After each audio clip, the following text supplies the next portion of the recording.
从没想过，因为一次拍照我差点丢了性命。我叫酱汁，是一名刚毕业的大学实习生。这天我正坐在咖啡厅里喝下午茶，突然一个身穿西装的男子走到了我的面前，问我需不需要找工作。男子声称自己是名摄影师，看中了我的优质身材和外貌，问我想不想来他的公司做模特。我听完男子说的话，心里虽然高兴，但还是警惕性地拒绝了他。不好意思，我已经有工作了。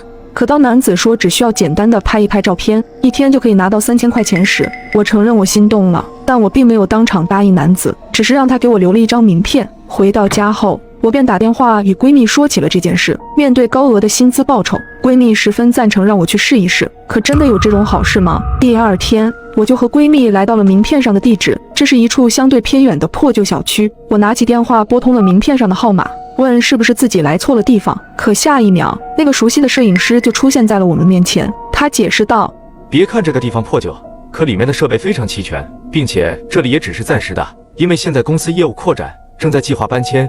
说完并盛情邀约我和闺蜜进去参观。几番话术下来，让我们两人放松了警惕。等到推开办公室的大门，发现里面果真设备齐全，摄影棚的摆放也十分的专业。女助理还热情地迎接我们，并贴心地鼓励我，拥有这么好的身材，一定可以拍出好看的照片。接下来，我在摄影师的指导下，开启了各种姿势的拍照，即便我的身体僵硬，摄影师也会十分耐心地指导我。临走前，摄影师表示会将自己的照片发给各大传媒公司，如果一旦被选中，就等着拿高报酬吧。听完他的话，我和闺蜜都十分高兴。第二天一早，我就接到了摄影师打来的电话。你好，是酱汁同学对吗？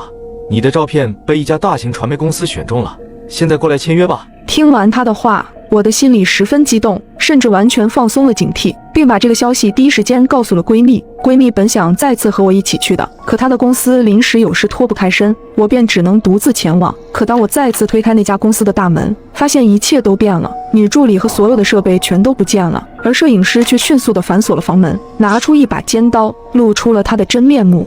你即将会以30万的价格卖到越南，成为那些资本家的玩物，并将遭到无情的折磨，这下你跑不了了。说着，让我将手中的手机交了出来。我吓得浑身打颤，眼泪都流出来了。我努力地克制自己的情绪，并以上厕所为由来到了卫生间。好在我衣服兜里还装了一部小手机，是为了防止另一部手机没电时备用的。没想到这种情况下派上用场，我赶紧用这个手机报了警。不一会，警察叔叔就赶到了这里。这个人贩子摄影师被成功抓获，我也得到了解救。事后警察告诉我，这个摄影师只是他们团伙中的一个，而像我身上发生的这种故事仍在继续。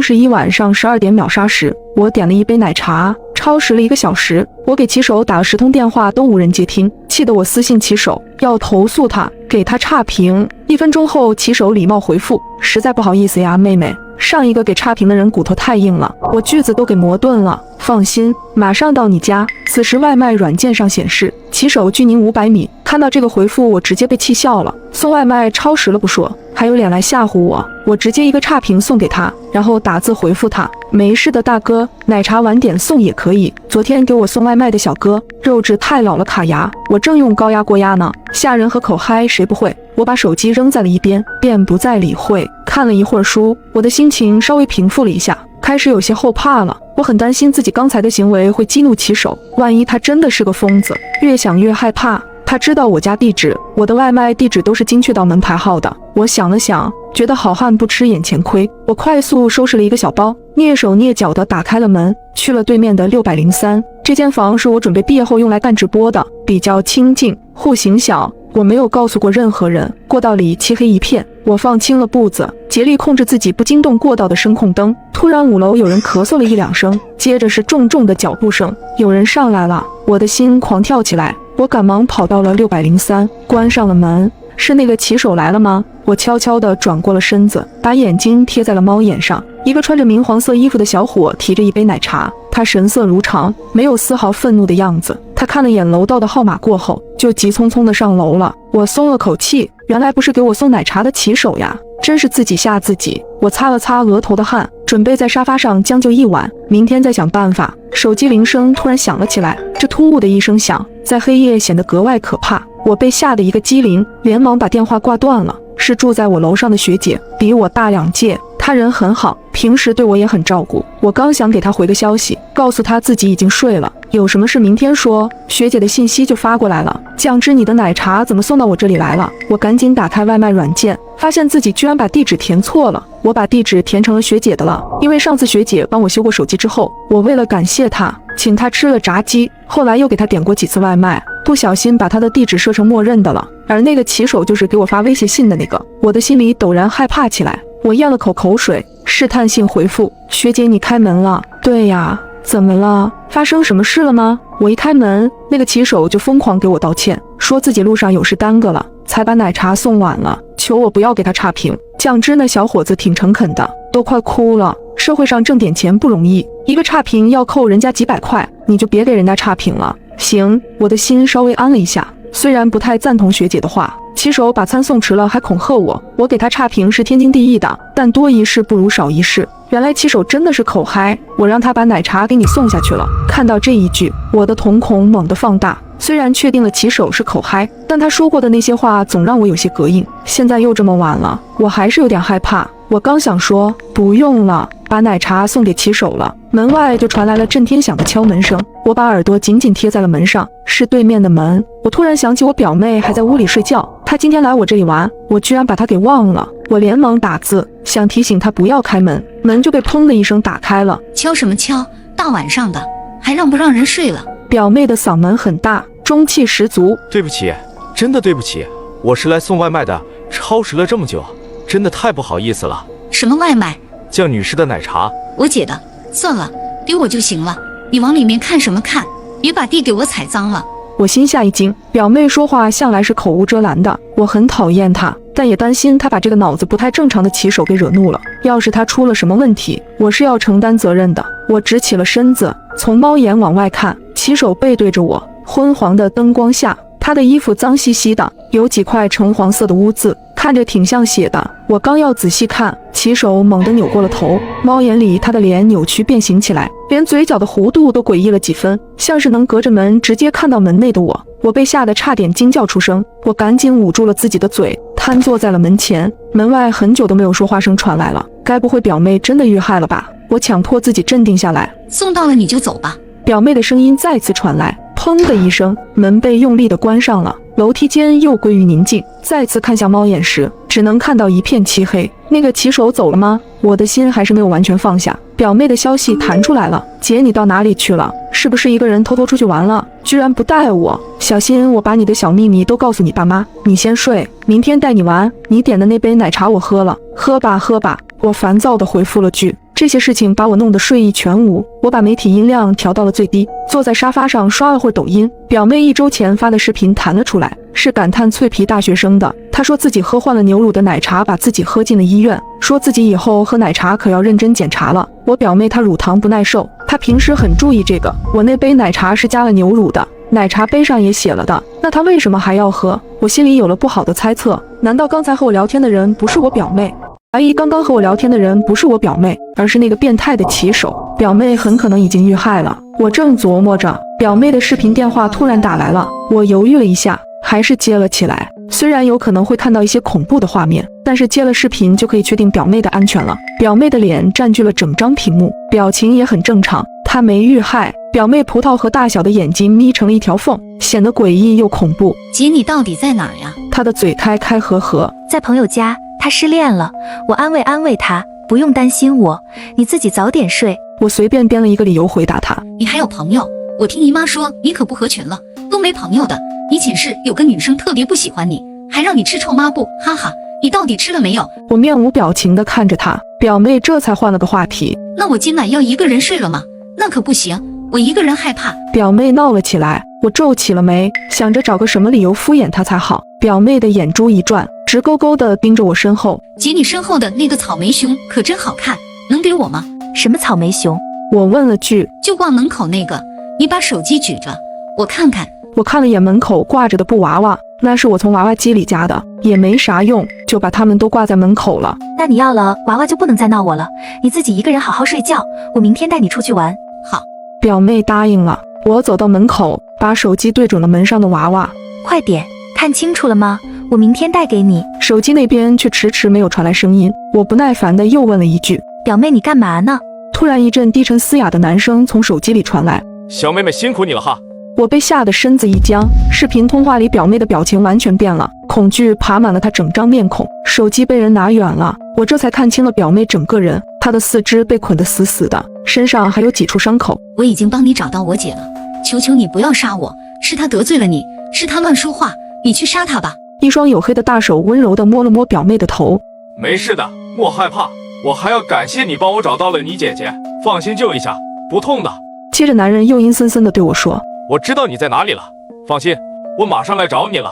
奶茶超时了这么久，真是不好意思啊。手机屏幕黑了下来，我冷汗直流。我看向了大门的方向，防盗门的内侧写着门牌号。我们这栋居民楼很老，门牌号不仅在门外有，门的内侧也有。我仔细回想了一下，表妹关门之后，我并没有听见骑手离开的脚步声，应该是从那时候开始，表妹就被骑手给控制了。他和我说了这么多，就是想骗出我的具体位置。骑手现在已经知道我在哪里了，他马上就要来了。他就是个疯子，我感觉浑身血液都凝滞了起来，我几乎无法呼吸。但我知道现在我必须保持冷静，只有冷静才能获得一线生机。我把门锁检查了几遍，只要我不开门，他就进不来。我安慰着自己，刚准备报警，楼上学姐的消息就发过来了：酱汁，你没事吧？那个骑手给我送餐的时候，手里拿着一个脏兮兮的手提袋，一直往外滴什么东西。当时楼梯道太黑了，我就没仔细看。我越想越奇怪，刚刚就打开了门去看了看，他给我拍了张照片，学姐家门口的棕垫上有一滩血迹，真的太吓人了。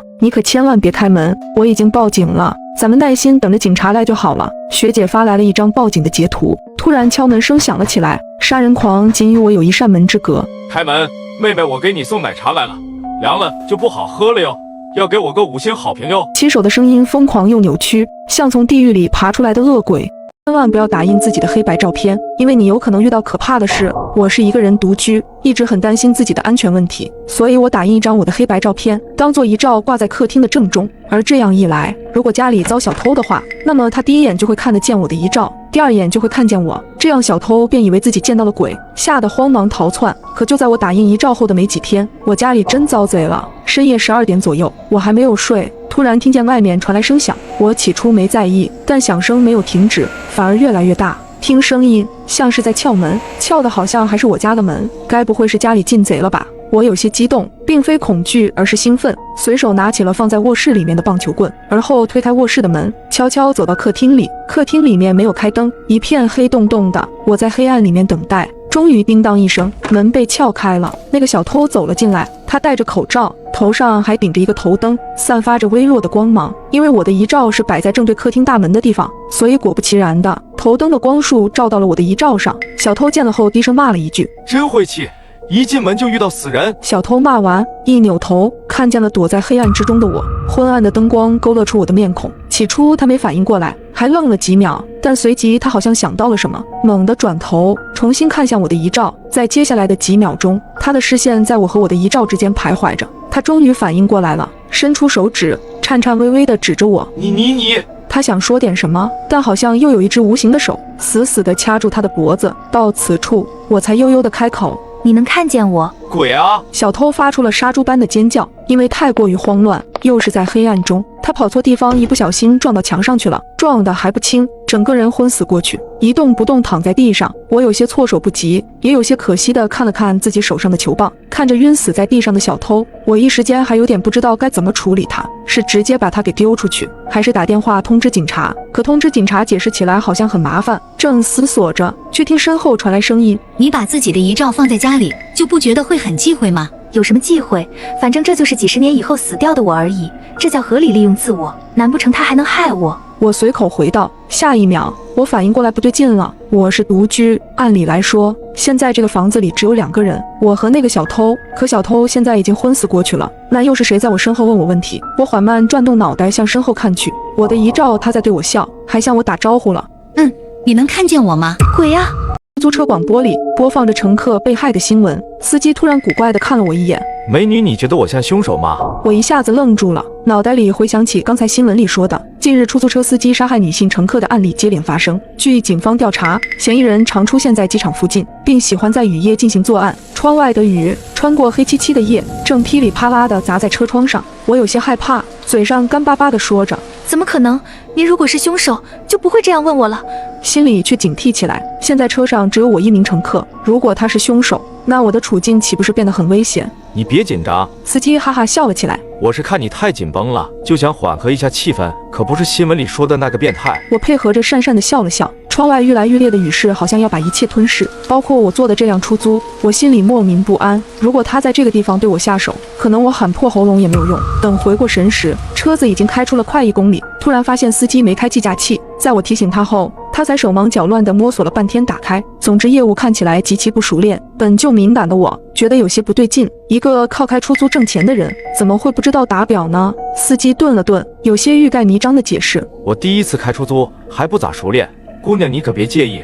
不知是不是心理原因，我感觉他在紧张，像是生怕我误会似的。我心里警惕，但还是客气地回了句：没事。